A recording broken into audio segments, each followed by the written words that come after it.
자, 우리 성경 봅니다. 성경 창세기 44장입니다. 창세기 44장 1절부터 12절까지 말씀입니다. 자, 창세기 44장 1절부터 12절 우리 같이 한 목소리를 읽습니다. 요셉이 그의 집 청지기에게 명하여 이르되 양식을 각자의 자루에 운반할 수 있을 만큼 채우고 각자의 돈을 그 자루에 넣고 또 내 잔 곧 은잔을 그 청년의 자루 아귀에 넣고 그 양식값 돈도 함께 넣으라 하매 그가 요셉의 명령대로 하고 아침이 밝을 때 사람들과 그들의 나귀들을 보내니라. 그들이 성읍에서 나가 멀리 가기 전에 요셉이 청지기에게 이르되 일어나 그 사람들의 뒤를 따라가서 그들에게 이르기를 너희가 어찌하여 선을 악으로 갚느냐. 이것은 내 주인이 가지고 마시며 늘 점치는 데 쓰는 것이 아니냐. 너희가 이같이 하니 악하도다 하라. 청지기가 그들에게 따라가서 그대로 말하니 그들이 그에게 대답하되 내 주여 어찌 이렇게 말씀하시나이까. 당신의 종들이 이런 일은 결단코 하지 아니하나이다. 우리 자루에 있던 돈도 우리가 가나안 땅에서부터 당신에게로 가져왔거늘 우리가 어찌 당신의 주인 집에서 은금을 도둑질하리이까. 당신의 종들 중 누구에게서 발견되든지 그는 죽을 것이요 우리는 내 주의 종들이 되리이다. 그가 이르되 그러면 너희의 말과 같이 하리라. 그것이 누구에게서든지 발견되면 그는 내게 종이 될 것이요 너희는 죄가 없으리라. 그들이 각각 급히 자루를 땅에 내려놓고 자루를 각기 푸니 그가 나이 많은 자에게서부터 시작하여 나이 적은 자에게까지 조사하매 그 잔이 베냐민의 자루에서 발견된지라. 아멘. 자, 지난 주일 우리는요 요셉과 요셉의 형제들이 함께 식사하는 장면을 살펴봤습니다. 식사 자리가 좀 이상했죠. 상이 따로 차려져 있었어요. 더 정확히 말하면 따로. 예. 요셉을 위하여 한 상, 또 요셉과 함께 있는 애굽 사람들을 위하여 한 상, 또 요셉의 형제들을 위해 한 상. 이렇게 상을 따로 차린 이유가 뭐였죠? 성경은요, 그 이유에 대해서 이렇게 말합니다. 애굽 사람은 히브리 사람과 같이 먹으면 부정을 입음이었더라. 또 창세기 46장 34절을 보면요, 이렇게 말해요. 애굽 사람들은 다 목축을 가증히 여겼다. 목축하는 것을 가증히 여겼어요.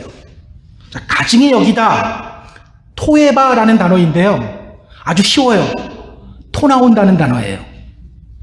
예, 구역질할 정도로 싫어한다는 거예요. 구역질하게 나게 하는 것, 이런 뜻입니다. 그러니까 상을 따로 차린 이유는요, 이런 뜻이 담겨 있는 거예요. 너희들 저 구석에서 조용히 먹어. 어딜 우리랑 겸상을 해? 이 의미가 있는 거예요. 경멸의 의미입니다. 이것뿐이 아니죠. 요셉은 다른 형제들보다 베냐민에게 5배나 더 많은 음식을 주었어요. 요셉이 왜 이렇게 했죠? 자, 형들을 시험하기 위해서입니다. 과거에 그의 형들은요, 시기와 질투로 동생 요셉을 팔았어요. 그랬던 그들이 정말 자신의 죄를 회개하고 변화되었는지를 확인하기 위해서예요. 정말 회개를 했다면 회개에 합당한 열매를 맺어야 하죠. 때문에 요셉은 이런 방법을 통해 형들을 시험한 거예요. 그리고 우리가 지난주일에 확인했죠. 자, 성경은 이렇게 말해요. 그들이 마시며 요셉과 함께 즐거워하였더라. 그들이 마시며 요셉과 함께 즐거워하였더라. 그들의 눈이 시기로 이글거렸더라. 이렇게 말하지 않고요. 그들이 마시며 요셉과 함께 즐거워하였더라. 그들의 눈은 시기로 변하지 않았어요. 확실히 그들은 변했습니다. 시기와 질투로 요셉을 팔아버렸던 그 사람들이 더 이상 아니에요. 자, 오늘 본문은요, 그 이후에 일어난 일을 다루고 있어요. 자, 다음 날 아침 요셉의 형들은 베냐민과 함께 집을 향해 떠납니다. 그리고 요셉은요, 베냐민에게 도둑이라는 억울한 누명을 씌워서 다시 애굽으로 붙잡아 가지고 와요. 이해할 수 없는 일이 벌어지죠. 자, 이 이야기를 통해서 성경이 우리에게 전하는 메시지가 뭘까? 우리 함께 알아보도록 하겠습니다. 자, 본문으로 들어갈게요. 1절, 2절, 3절입니다. 1절, 2절, 3절 우리 같이 읽습니다. 요셉이 그의 집 청지기에게 명하여 이르되 양식을 각자의 자루에 운반할 수 있을 만큼 채우고 각자의 돈을 그 자루에 넣고 또 내 잔 곧 은잔을 그 청년의 자루 아귀에 넣고 그 양식값 돈도 함께 넣으라 하매 그가 요셉의 명령대로 하고 아침이 밝을 때 사람들과 그들의 나귀들을 보내니라. 자, 요셉이 자기 청지기에게 명령을 해요. 양식을 각자의 자루에 운반할 수 있을 만큼 채워라. 그리고 이어서 이렇게 말해요. 그들이 곡식값으로 가져온 돈 있지? 그것도 그들의 자루 속에 다시 넣어. 지난번에도 이렇게 했었죠.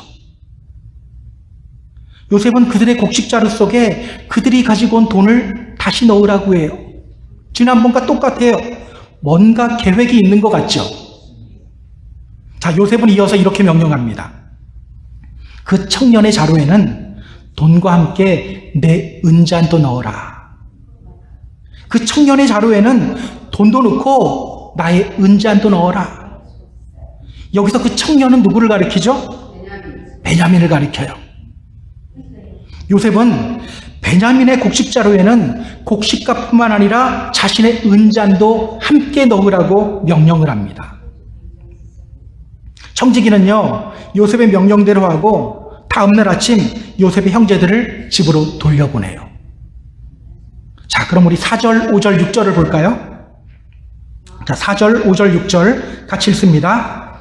그들이 성읍에서 나가 멀리 가기 전에 요셉이 청지기에게 이르되 일어나 그 사람들의 뒤를 따라가서 그들에게 이르기를 너희가 어찌하여 선을 악으로 갚느냐? 이것은 내 주인이 가지고 마시며 늘 점치는 데에 쓰는 것이 아니냐? 너희가 이같이 하니 악하도다 하라. 청지기가 그들에게 따라가서 그대로 말하니. 요셉의 형제들은 아무것도 모른 채 길을 떠나죠. 곡식 자루 속에 돈이 있는지도 모르고요. 또 베냐민의 자루 속에는 애굽 총리의 은잔이 있는 것 더더욱 몰라요. 그렇게 그들은 집을 향해 떠납니다. 그동안 요셉은 시간 계산하고 있어요. 아, 지금쯤이면 형들이 성문을 통과해서 얼마 가지 못했겠구나. 바로 그때 요셉이 자기 청지기에게 다시 명령해요. 지금 그들을 빨리 쫓아가서 잡아라. 너희가 어찌하여 선을 악으로 갚느냐? 이렇게 말해라. 그들이 나의 은잔을 훔쳐갔다고 말해라. 청지기는 요셉의 명령대로 합니다. 여러분, 요셉은 왜 자신의 청지기에게 이런 명령을 내렸을까요? 왜 자신의 형제들을 도둑으로 몰려고 하는 걸까요? 우리가 이 질문에 대답하기 전에 이 질문을 뒤에서 찾도록 하고요. 우리가 먼저 짚고 넘어가야 할 것이 있어요. 이 은잔을 주목하시기 바랍니다. 이 은잔, 누구의 거죠? 예, 요셉. 이 은잔의 용도가 뭐라고 말하죠? 예, 성경은 이렇게 말해요. 이것은 내 주인이 가지고 마시며 늘 점치는 데 쓰는 것이 아니냐? 이 은잔의 용도는요, 요셉이 들고 마시며 점치는 데 사용하는 거라고 말해요. 고대 이집트의 마술사들은요, 점을 치기 위해 은잔을 사용했어요. 거기에 물을 담고 그 물에 비친 형상, 그것을 보거나 또는 그 물의 변화를 보면서 점을 쳤어요. 때로는 그 물 위에 기름을 떨어뜨리고 기름이 퍼지는 모양을 보면서 또 점을 치기도 했어요. 자, 그렇다면 여러분, 여기서 우리가 던져야 될 질문이 있어요. 요셉이 정말 그 은잔으로 점을 쳤을까요? 요셉이 정말 그 은잔으로 점을 쳤을까? 우리가요, 이 질문을 던져야 되는 이유가 있어요. 원래는 제가 이 부분을 그냥 넘어갈까도 생각했었는데요, 꼭 다뤄야 할 것 같았어요. 오늘날 한국 사회에서 일어나고 있는 현상 중에 정말 안타까운 현상이 있어요. 언제부터인지 모르겠는데요, 어느 순간서부터 무당이나 점쟁이에 관련된 영상들이 너무나 많이 나와요. 아, 이게 단지 내 느낌인가 싶어갖고 제가 자료를 한번 찾아봤어요. 한국에 있는 무당의 수, 점쟁이 수 자료를 한번 찾아봤거든요. 근데 실제로요, 이 근래 들어서 무당이나 점쟁이의 숫자가요 엄청나게 많이 늘었어요. 1.5배 이게 아니라 2배 이상 늘었어요. 요즘 TV나 유튜브를 보면요, 무당에 관련된 영상들이 너무 많이 쏟아져 나옵니다. 생년월일 가지고 그 무당 찾아가면 그 무당이 신기하게 맞춰요. 당신 집안에 암으로 죽은 사람 있지? 그러면 놀래요. 그거 어떻게 하셨어요? 그런 영상 보면서 사람들이 열광하는 거예요. 여러분, 정말 문제가 뭔지 아세요? 믿는 사람들도 다르지 않다는 거예요. 중요한 결정을 내려야 할 때, 또는 일이 생각대로 잘 풀리지 않을 때 하나님을 믿으면서도 무당을 찾아가는 사람들이 의외로 많아요. 이번에 사업을 시작하는데 이 사업이 잘 될까요? 어느 지역에서 이 사업을 시작해야 할까요? 이번에 우리 아들이 결혼하는데 이 결혼이 괜찮을까요? 무당에게 물어요. 그러고 보면요, 성경에도 무당을 찾아가는 장면이 나옵니다. 사무엘상 28장을 보면요, 이스라엘의 왕인 사울이 블레셋과의 전쟁을 앞두고 신접한 여인을 찾아가요. 처음 그가 이스라엘의 왕이 되었을 때는요, 그가 가장 처음에 했던 일이 이스라엘 안에 있는 무당이나 점쟁이를 다 내쫓아버리는 거였어요. 그런데 블레셋이 쳐들어오자 두려운 나머지 그는 변장을 하고, 왕이 아닌 척 변장을 하고서 그 신접한 여인을 찾아가요. 그가 왜 변장하고 갔을까요? 자기도 부끄러운지 아는 거예요. 이스라엘의 왕으로서 신접한 여인 찾아가는 것이 부끄럽다는 거 자기도 알아요. 그래서 변장하고 가요. 그럼에도 불구하고 그는 신접한 여인을 찾아갑니다. 오늘날에도요, 사실 이런 교인들이 많아요. 솔직히 여러분들도 이런 충동 느낄 때 있지 않습니까? 한국에만 있었더라도, 무당이 가까이만 있었더라도. 그렇기 때문에 오늘 이 질문이 중요해요. 여러분, 요셉이 정말 그 은잔으로 점을 쳤을까? 그렇지 않아요. 그 은잔은요, 단지 자신의 신분을 감추고 형들을 테스트하는 도구일 뿐이에요. 요셉은요, 미래 점치는 사람이 아닙니다. 하나님의 계획과 뜻을 분별하고 순종하는 사람이었지, 미래를 점치는 사람은 아니었어요. 하나님의 계획이 뭐였죠? 하나님의 계획이 무엇입니까? 창세기 15장 13절 14절에서 하나님이 이미 아브라함에게 말씀하셔요.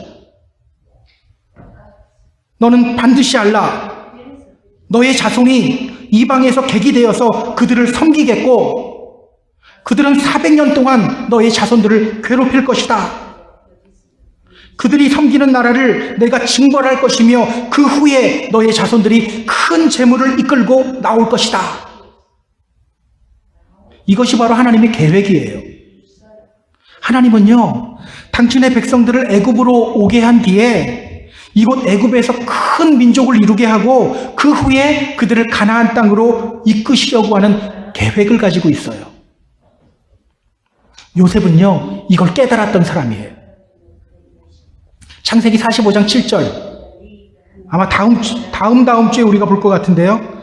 창세기 45장 7절에서 요셉이 형들에게 이렇게 말하죠. 하나님이 큰 구원으로 당신들의 생명을 보존하고 당신들의 후손을 세상에 두시려고 나를 당신들보다 먼저 보냈습니다. 지금 요셉은요, 하나님의 계획과 뜻을 깨닫고 자기 가족들을 이곳 애굽으로 데리고 오려고 하고 있는 거예요. 요셉은 하나님의 뜻을 분별하는 사람이었지 점치는 사람은 아니었어요. 그러니까 여러분, 요셉도 점을 쳤으니까 우리도 한번 좀 점쳐도 되지? 이렇게 하면 안 됩니다. 우리가 반드시 알아야 될 것이 있어요. 우리 하나님은요, 당신의 자녀들이 무당이나 점쟁이를 찾아가는 것 정말 싫어하세요. 출애굽기 22장 18절을 보면요, 하나님이 이스라엘 백성들을 향해 이렇게 말씀하십니다. 너는 무당을 살려두지 말라. 너는 무당을 살려두지 말아라. 신명기 18장 10절, 11절, 12절에서는 또 이렇게 말씀하셔요. 그의 아들이나 딸을 불 가운데로 지나게 하는 자나 점쟁이나 기리용을 말하는 자나 요술하는 자나 무당이나 진언자나 신접한 자나 박수나 초혼자를 너희 가운데 용납하지 말라. 이런 일을 행하는 모든 자를 여호와께서 가증히 여기시나니 이런 가증한 일로 말미암아 내 하나님 여호와께서 그들을 내 앞에서 쫓아내시느니라. 하나님은요, 성경을 통해 분명히 말씀하셔요. 무당이나 점쟁이들을 용납하지 말아라. 무당이나 점쟁이 찾아가는 것은 가증한 짓이다. 자, 가증한 짓, 토해봐. 무슨 뜻이라고요? 토 나오게 한다고. disgusting thing. 구역질 나게 하는 것이라는 뜻이에요. 우리 하나님은요, 당신의 자녀들이 무당이나 점쟁이 찾아가는 것 구역질할 정도로 싫어하신다는 거예요. 점치는 것을 히브리어로요, 나하쉬라고 합니다. 나하쉬. 이게 고대 히브리어로, 성서 히브리어로 나하쉬거든요. 이 점이나 마술을 할 때 쉭쉭 하고 그 뱀이 지나가는 소리를 낸다고 해서 나하쉬라고 해요. 근데 이게 먼 훗날 현대 히브리에 들어와서요, 이 나하쉬라는 단어가 뱀이라는 단어로 바뀌어요. 이제는 나하쉬가 뱀이에요. 그만큼 하나님이 싫어하는 행위라는 뜻입니다. 그래서 여러분, 우리 믿음의 사람들은요, 절대로 무당이나 점쟁이 찾아가면 안 돼요. 여러분, 그거 아세요? 우리 믿는 사람들은요, 사주팔자가 안 맞아요. 맞지 않아요. 하나님의 사람들은요, 사주팔자대로 살게 되지 않아요. 어떤 목사님이 이제 무당이 굿하는 그 굿판을 갔어요. 근데 그 무당이 굿을 멈추더니 이렇게 말합니다. 여기 교회 다니는 분 있나요? 예수 믿는 분 있나요? 좀 가주세요. 제가 굿을 진행할 수가 없습니다. 그래서 그 목사님이 어쩔 수 없이 집으로 갔대요. 이런 이야기 많이 들어보셨죠? 그런데 그 무당이 믿는 사람들을 점칠 수 있다고요? 말이 안 되잖아요. 근데 왜 거기 찾아갑니까? 사실은요, 명리학자들도 이걸 인정해요. 그리스도인들은요, 사주팔자를 자기들도 못 본대요. 어설픈 사람들이랑 보는 척 하는 거예요. 여러분, 왜 믿는 사람들에게는 그런 점이나 사주팔자가 맞지 않을까요? 왜일까요? 믿지 않는 사람들은 막 맞히잖아요. 근데 믿는 사람들은 왜 그게 안 맞을까요? 자, 우리는 누구 겁니까? 하나님의 것. 주님이 말씀하시잖아요. 내가 너를 지명하여 불렀나니 너는 내 것이다. 우리는 하나님의 것이에요. 하나님이 붙잡고 가는 인생들이에요. 생년월일이 붙잡고 가는 인생이 아니라 하나님이 붙잡고 가는 인생들이에요. 신명기 30장 15절 16절을 보면요, 하나님이 당신의 백성들을 향해서 이렇게 말씀하십니다. 보라, 내가 오늘 생명과 복과 사망과 화를 너 앞에 두었나니 곧 내가 오늘 너에게 명령하여 너의 하나님 여호와를 사랑하고 그 모든 길로 행하며 그의 명령과 규례와 법도를 지키라 하는 것이라. 그리하면 너가 생존하여 번성할 것이요 또 너의 하나님 여호와께서 너가 가서 차지할 땅에서 너에게 복을 주실 것임이니라. 기억하세요. 우리 그리스도인들은요, 자신이 태어난 생년월일에 따라 운명이 결정되는 존재가 아니에요. 우리는 하나님의 백성입니다. 우리의 삶은요, 하나님을 얼마나 잘 경외하고 그분의 뜻에 순종하며 나아가느냐, 여기에 따라 승패가 결정되고요, 여기에 따라 성공과 실패가 결정되는 거예요. 야베스를 보세요. 야베스, 이 이름의 뜻은요, 페인, 고통이라는 뜻이에요. 그의 어머니는 남편 없이 야베스를 낳았어요. 이 팔레스틴 지방에서 아버지 없이 살아간다는 것, 그냥 고생이 뻔히 보이는 상황이에요. 그래서 그의 이름은 야베스, 고통, 페인이에요. 그런데 성경은요, 그에 대해서 이렇게 말해요. 야베스는 그 형제보다 존귀한 자라. 야베스는 다른 형제들보다 더 존귀한 자래요. 고통받은 자가 아니라 존귀한 자래요. 그는 그에게 주어진 그 고통의 운명을 깨부수고 존귀한 사람이 된 거예요. 어떻게 그가 자신의 운명을 깨고 존귀한 사람이 되었을까요? 성경은 그 이유에 대해서 이렇게 말하고 있어요. 역대상 4장 10절이 나옵니다. 야베스가 이스라엘 하나님께 아뢰어 가로되, 여기서 아뢰다라는 말은요, 울부짖다라는 말이에요. 울부짖으며 기도했다라는 뜻이에요. 아뢰어 가로되 원컨대 주께서 내게 복을 더하사 나의 지경을 넓히시고 주의 손으로 나를 도우사 나로 환난을 벗어나 근심이 없게 하옵소서 하였더니 하나님이 그 구하는 것을 허락하셨더라. 그는요, 하나님을 향해 울부짖어요. 주여, 저에게 복을 더하여 주세요. 나의 지경을 넓혀주세요. 지금 나의 지경은 고통 속 여기밖에 없습니다. 더 넓혀주세요. 나를 도와주세요. 나를 환난에서 벗어나 근심이 없게 해주세요. 하나님이 그 기도를 들으시고 그를 존귀한 자가 되게 해주신 거예요. 운명을 뚫어버렸죠. 다시 한번 말씀드립니다. 우리 믿는 사람들은요, 사주팔자로 운명이 결정되지 않아요. 우리는 하나님의 사람들입니다. 얼마나 하나님을 잘 경외하느냐, 얼마나 그분의 말씀에 순종하느냐, 여기에 우리 인생의 성공과 실패가 갈리게 되는 거예요. 성경이 말하는 예언은요, 프레딕션이 아닙니다. 프로페시예요. 프레딕트, 이 말은 미래에 있을 일을 미리 아는 것이죠. 프로페시, 이 말은요, 단지 미래에 있을 일을 아는 것이 아니라 하나님의 뜻을 깨달아 아는 거예요. 하나님이 계시하시는 것들을 말씀을 통해 또는 성령을 통해 계시하는 것들을 깨달아 아는 것이 이게 바로 프로페시예요. 성경이 말하는 예언은 프레딕션이 아닙니다. 프로페시예요. 오늘 우리가 힘써야 할 것은요, 미래에 어떤 일이 일어날지를 알기 위한 노력이 아닙니다. 하나님의 뜻을 깨달아 알기 위해 힘써야 되는 거예요. 하나님의 뜻이 무엇일까? 하나님의 뜻이 무엇일까? 하나님의 마음은 지금 어떤 마음일까? 이거 깨달아 아는 것이 훨씬 중요한 거예요. 우리가 하나님의 뜻을 어떻게 알게 되죠? 자, 히브리서 1장 1절, 2절은 이렇게 말합니다.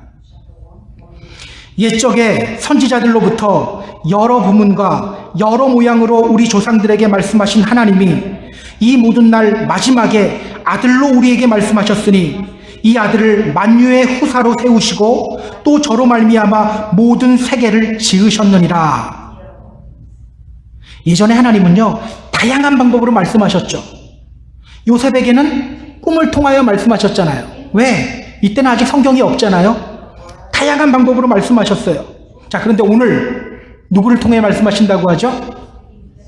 하나님이 이 모든 날 마지막에 아들로 우리에게 말씀하셨으니, 하나님이 이 모든 날 마지막에 아들로 우리에게 말씀하신다. 아들, 즉 예수님을 통해 우리에게 말씀하셔요. 예수님의 말씀이 어디 있습니까? 예수님의 말씀이 어디 있어요? 예수 사랑하심은 어디에 써져 있습니까? 성경에 써져 있잖아요. The Bible tells me so 그러잖아요. 성경에 써 있어요. 오늘 하나님은요, 성경을 통해 우리에게 말씀하셔요. 따라서 여러분, 우리가 힘써야 할 것은요, 기도와 말씀을 통해서 하나님의 뜻을 분별하는 거예요. 하나님의 마음을 아는 거예요. 아버지의 마음을 깨닫는 거예요. 미래에 어떤 일이 일어날까? 어디로 이사해야 될까? 어떤 직장을 가져야 할까? 이런 것들이 아니에요. 어디를 가든지 말씀과 기도로 하나님의 뜻을 분별하고 그 음성에 순종하는 삶을 살아가기 위해 힘쓰는 것이 먼저인 거예요. 너희는 이 세대를 본받지 말고 오직 마음을 새롭게 함으로 변화를 받아 하나님의 선하시고 기뻐하시고 온전하신 뜻이 무엇인지를 분별하도록 하라. 로마서 12장 2절 말씀이에요. 오늘 우리들을 향한 하나님의 말씀입니다. 자, 계속해서 본문을 볼게요. 7절, 8절, 9절입니다. 자, 7절, 8절, 9절 같이 읽습니다. 그들이 그에게 대답하되 내 주여 어찌 이렇게 말씀하시나이까? 당신의 종들이 이런 일은 결단코 하지 아니하나이다. 우리 자루에 있던 돈도 우리가 가나안 땅에서부터 당신에게로 가져왔거늘 우리가 어찌 당신의 주인의 집에서 은금을 도둑질하리이까? 당신의 종들 중 누구에게서든지 발견되든지 그는 죽을 것이요 우리는 내 주의 종들이 되리이다. 요셉의 형제들이 억울해하죠. 그들이 말해요. 내 주여 어떻게 그렇게 말씀하십니까? 우리들은 결단코 그런 짓 하지 않았습니다. 우리 중 누구에게서든지 그 은잔이 발견되면 그 사람 죽을 것이요 우리 다 종이 되겠습니다. 그들 중에서 만약 은잔이 발견되면 그 훔친 사람은 죽고 다른 형제들은 모두 종이 되겠대요. 굉장히 당당하게 말하죠. 그들이 이렇게 당당하게 말할 수 있는 이유가 뭡니까? 훔치지 않았으니까. 훔치지 않았으니까. 그런데 여러분, 그 은잔 지금 어디에 있나요? 우리는 알죠. 예. 베냐민의 자루 속에 있어요. 이렇게 말하는 이 형들을 보면서 예전 그들의 아버지 야곱의 모습이 생각나더라고요. 드라빔을 찾기 위해 쫓아온 라반, 그 라반에게 야곱이 이렇게 말했죠. 외삼촌의 신을 누구에게서 찾든지 그 사람 죽을 것입니다. 어떻게 이렇게 당당하게 말했습니까? 그게 라헬에게 있는지 몰랐기 때문에. 라헬에게 있는지 몰라서. 지금 그들도 베냐민의 자루 속에 은잔이 있을 거라고는 꿈에도 생각하지 못하고 있죠. 그래서 그들은 당당하게 말해요. 우리 중 누구에게서든지 그 은잔이 발견되면 그 사람 죽을 겁니다. 그리고 우리는 모두 당신의 종이 될 겁니다. 자, 그럼 10절, 11절, 12절 보겠습니다.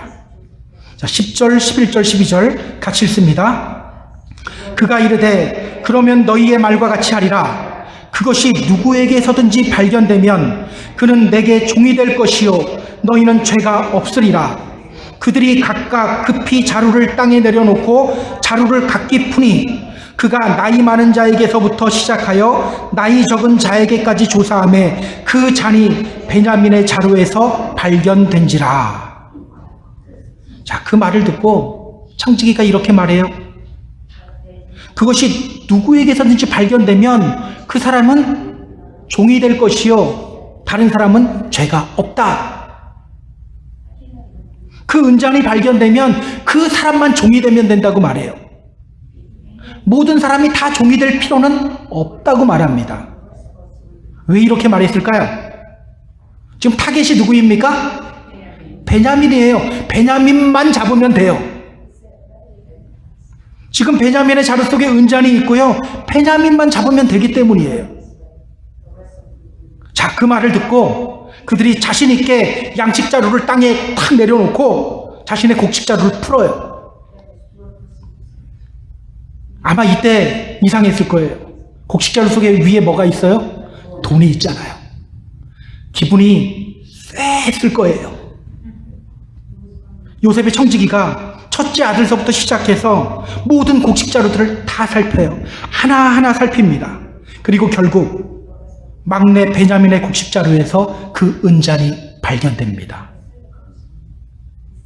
여러분, 베냐민이 이 은잔을 훔쳤나요? 아니죠. 요셉이 청지기에게 명령해서 그 은잔을 거기에 넣어둔 거예요. 요셉이 지금 이 일을 꾸미고 있는 거예요. 자, 그렇다면 여러분, 아까 우리가 던졌던 질문으로 한번 다시 돌아가죠. 요셉은 왜 이런 일을 꾸민 걸까요?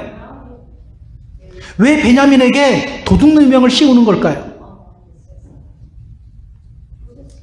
지난주 우리는 분명히 봤어요. 분명 그의 형들은 과거의 잘못을 회개하고 회개의 열매를 맺었어요. 그가 베냐민에게 5배나 더 많은 음식을 주고 그 얼굴 표정들이 어떻게 변하나, 눈빛이 어떻게 변하나 하나하나 살펴봤어요. 그런데 눈빛이 시기로 변하지 않아요. 즐겁게 식사를 해요. 분명히 형들은 변했어요. 요셉은 확인했어요. 그런데 또 시험하고 있는 거예요. 예전에 자신을 팔았던 형들이 정말 변했는지 베냐민을 통해서 또 시험하는 겁니다. 왜일까요? 왜 또 시험을 할까요? 한 번으로는 안 돼서? 사람의 진가는 위기의 순간에 나타난다는 말이 있죠. 사람의 진짜 모습은요, 그 사람이 위기에 처했을 때 나타나게 됩니다. 때문에 요셉은 이 일을 꾸미고 있는 거예요. 막내 베냐민이 도둑으로 몰리는 위기의 상황 속에서도 형들이 베냐민을 사랑하고 지켜주는지를 확인하기 위해서 이런 일을 꾸미고 있는 거예요. 형들이 정말 변했다면 밥 먹을 때만 괜찮은 게 아니라 위기의 순간에도 흔들림이 없어야 되는 거예요. 기억하세요. 사람의 진가는 위기의 순간에 나타나듯이 우리 믿음은요, 위기를 만났을 때 드러나게 됩니다. 내 믿음이 진짜인지 가짜인지는 위기의 순간을 통해서 우리가 알게 되는 거예요. 우리는 보통 이렇게 생각해요. 아이, 사람은 누구나 위기의 순간이 오면 하나님 찾게 되어 있어. 이런 말 많이 들어보셨죠? 누구나 위기의 순간이 되면 하나님 찾아. 막 비행기가 추락하면 그 안에서 안 믿던 사람들도 막 하나님 찾아 그러잖아요. 근데 과연 그럴까요? 위기의 순간이 오면 정말 하나님을 찾을까요? 그럴 것 같은데요. 성경이 우리에게 보여주고 있는 그림들은요, 그런 그림들이 아니에요. 역대하 28장을 보면 남유다의 왕이었던 아하스가 나옵니다. 그 아하스에 대해서 성경은 이렇게 말해요. 아하스 왕이 곤고할 때 더욱 여호와께 범죄하였더라. 아하스 왕이 곤고할 때에 더욱 여호와께 범죄하였더라. 위기가 닥치면 어떻게 해야 합니까? 잘못하다가도 정신 차려야 되잖아요. 여호와 하나님을 찾아야 되잖아요. 그런데 성경은 말해요. 아하스 왕이 곤고할 때, 이 나라 전하들이 막 쳐들어올 때 더욱더 여호와께 범죄했어요. 여러분, 이와 비슷한 장면이 요한계시록에도 나와요. 요한계시록 16장을 보면요, 마지막 때 진노의 대접이 땅에 쏟아질 때 사람들이 어떻게 반응하는지 우리에게 보여줘요. 성경은 이렇게 말합니다. 요한계시록 16장 9절인데요. 사람들이 권세를 가지신 하나님의 이름을 비방하며 또 회개하지 아니하고 주께 영광을 돌리지 아니하더라. 이때 이 상황은요, 믿지 않아서 자신이 고통당하는 거 알 때예요. 그러면 상식적으로 하나님 찾아야 되잖아요. 그런데 사람들은 오히려 하나님의 이름을 비방해요. 그래서 여러분 이런 말 가끔 하죠. 내가 비록 지금은 대충대충 믿지만 나중에는 잘 믿을 거야. 그런 거 없습니다. 지금 내 모습이 마지막 때 모습이에요. 우리 그거 알아야 돼요. 위기의 순간에 사람들이 어떻게 반응하는지 성경이 보여주는 그림은요, 가만히 있다 그때 잘한다 이런 그림 안 보여줘요.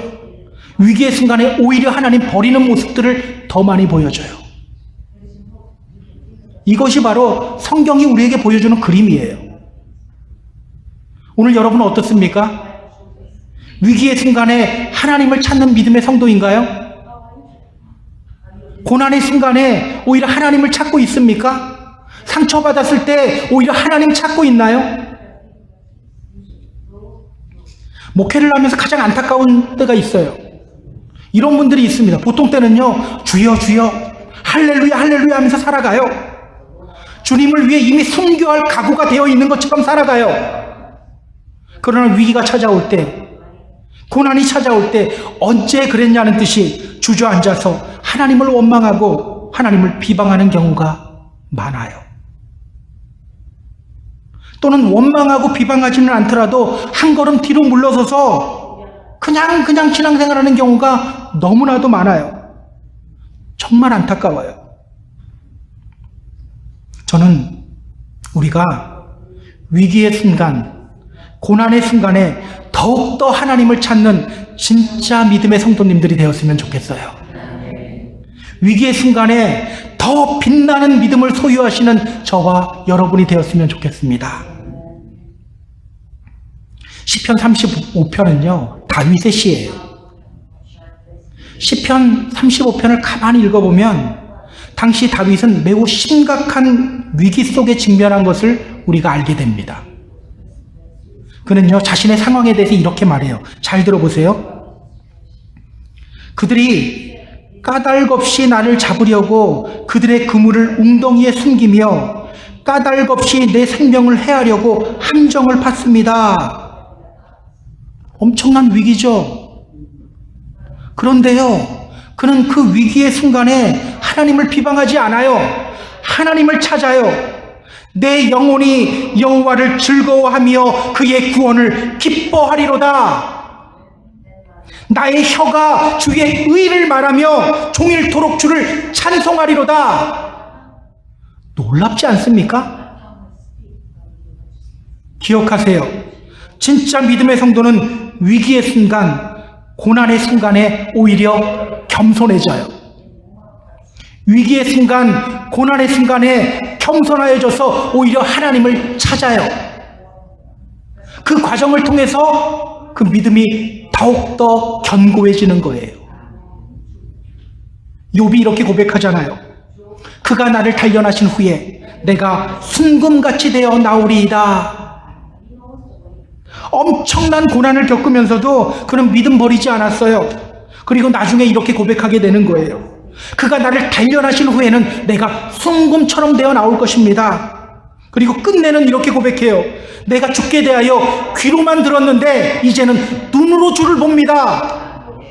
고통 속에서 믿음 지키며 나아갔을 때 오히려 예전에는 귀로만 들었는데 이제는 눈으로 본대요.